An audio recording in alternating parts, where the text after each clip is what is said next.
A partir d'avui, els centres educatius de la ciutat celebren les jornades de portes obertes per a acollir i informar les famílies interessades a conèixer el seu projecte educatiu i també les seves instal·lacions. Tot plegat abans que comenci el període de preinscripció pels ensenyaments obligatoris. A la majoria dels centres, les jornades de portes obertes es faran de manera presencial, tot i que hi ha escoles que han optat per fer-les virtuals i d'altres que ofereixen les dues opcions.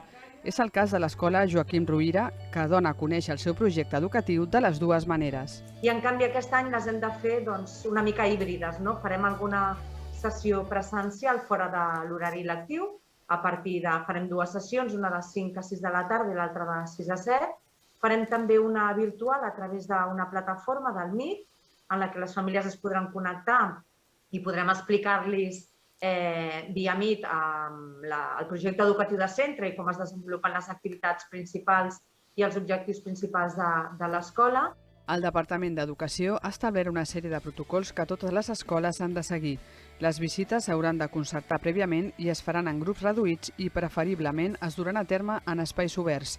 D'altra banda, per arribar a més famílies, bona part de les escoles també ofereixen les visites en forma virtual, on expliquen el dia a dia del centre.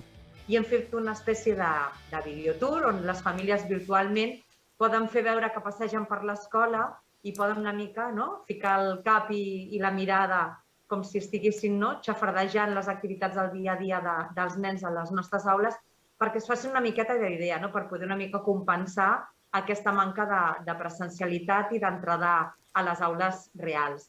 Esperem que amb tot això les famílies d'alguna manera es puguin fer una mica a la idea de com les escoles treballem i poder compensar una mica els efectes de la pandèmia. Per donar a conèixer l'oferta existent, l'Oficina Municipal d'Escolarització de l'Ajuntament de l'Hospitalet fa arribar a partir d'aquesta setmana la Guia de Centres Educatius de l'Hospitalet, curs 2021-2022, a les més de 5.100 famílies de la ciutat que tenen infants de 3 anys i de 12 anys, és a dir, que inicien un nou cicle educatiu.